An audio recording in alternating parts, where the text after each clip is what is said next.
চট্টগ্রাম মহানগর পানির উপর ভাসছে, এরকম একটি বিষয় আসছিল এবং এটি সামাজিক যোগাযোগ মাধ্যমে ব্যাপক প্রচার হয়েছিল। এবং এই বিষয়ে মাননীয় প্রধানমন্ত্রী তার প্রশ্ন উত্তরের সময় চট্টগ্রাম মহানগরবাসীর কাছে দুঃখ প্রকাশ করেছিল। এবং গতকালই মাননীয় প্রধানমন্ত্রী এবং স্থানীয় সরকার মন্ত্রণালয়ের মাননীয় মন্ত্রী আমাকে নির্দেশনা দিয়েছিলেন যে চট্টগ্রাম গিয়ে সরজমিনে পরিদর্শন করে বিষয়টি কি হয়ে আছে বা কি করা যায় বিষয়টি দেখবার জন্য। আমি গতকালই চট্টগ্রামে গিয়েছিলাম। সেখানে সিটি কর্পোরেশন, চট্টগ্রাম উন্নয়ন কর্তৃপক্ষ, পানি উন্নয়ন বোর্ড সহ সবাইকে নিয়ে গতকাল এবং আজকে দুপুর পর্যন্ত আমি চট্টগ্রাম ঘুরেছি। মাননীয় স্পিকার, বিষয়টি সম্পূর্ণ ভিত্তিহীন, বানোয়িত, কাল্পনিক এবং 24 সালে ছবি প্রচার করে একটি অপপ্রচার চালানো হয়েছিল। তবে আমি মাঝে মাঝে রাস্তার মধ্যে নেমেছি, সাধারণ মানুষের সাথে কথা বলেছি। সাধারণ মানুষ এইটুকু বলেছে যে খবরে এবং সামাজিক যোগাযোগ মাধ্যমে নিউজে মাননীয় প্রধানমন্ত্রী যে চট্টগ্রাম নগরবাসীর কাছে দুঃখ প্রকাশ করেছেন, এই জন্য তারা খুব আনন্দিত হয়েছে, খুশি হয়েছে। এবং মাননীয় প্রধানমন্ত্রী অত্যন্ত বড় মনের পরিচয় দিয়েছেন যে আমাদের একজন সংসদ সদস্য বা খবরের উপর ভিত্তি করে উনি দুঃখ প্রকাশ করে ফেলেছেন। এবং এটা নগরবাসী খুবই পজিটিভ নিয়েছে।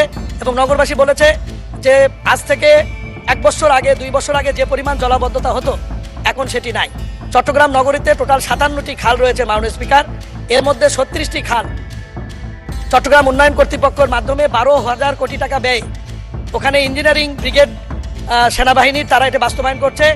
এর মধ্যে 30টি খালের কাজ সম্পন্ন হয়েছে, 6টি খালের কাজ চলমান ছিল। এবং এই যে 6টি খালের কাজ চলমান আছে, এই খালের কাজ করতে গিয়ে কিছু জায়গায় ব্যারিকেড বা বাঁধ নির্মাণ করা হয়েছিল।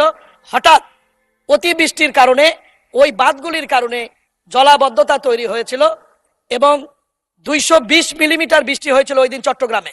ফলে প্রবর্তনা মোড় সহ কিছু জায়গায়, মাত্র 5টি জায়গায় আপনার জলজট তৈরি হয়েছিল, জলবদ্ধতা না, যে পানিটি 3-4 ঘন্টার মধ্যে আপনার সিটি কর্পোরেশন, চট্টগ্রাম উন্নয়ন কর্তৃপক্ষ এবং পানি উন্নয়ন বোর্ডের যৌথ কার্যক্রম পরিচালনার কারণে পানিটি নিষ্কাশন হয়েছে।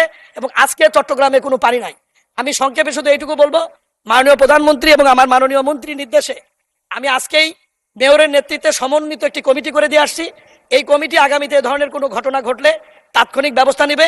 এবং যে 6টি খালের কাজ চলমান ছিল ব্যারিকেড দিয়ে, সেই 6টি খালের কাজ আপাতত বন্ধ করে দিয়ে আগামী 5 দিনের মধ্যে সেনাবাহিনীর ওই সমস্ত ব্যারিকেড উঠিয়ে ফেলে পানির প্রবাহ সচল রাখার জন্য নির্দেশনা দেওয়া হয়েছে। এবং আগামী বর্ষা মৌসুমে আমরা এইটুকু নিশ্চয়তা দিতে পারি যে বড় ধরনের কোনো মহান আল্লাহর দিক থেকে যদি বৃষ্টিপাত বা জলোচ্ছ্বাস না হয়, তাহলে চট্টগ্রাম মহানগরীতে জলবদ্ধতা হওয়ার কোনো সম্ভাবনা থাকবে না মাননীয় স্পিকার। এবং আমি এইটুকুই আশ্বাস দিয়ে এবং ওখানকার মোটামুটি যে বিষয়টি মহান সংসদে আপনার মাধ্যমে উপস্থাপন করে 300 বিধিতে আমার বক্তব্য শেষ করছি। ধন্যবাদ মাননীয় স্পিকার।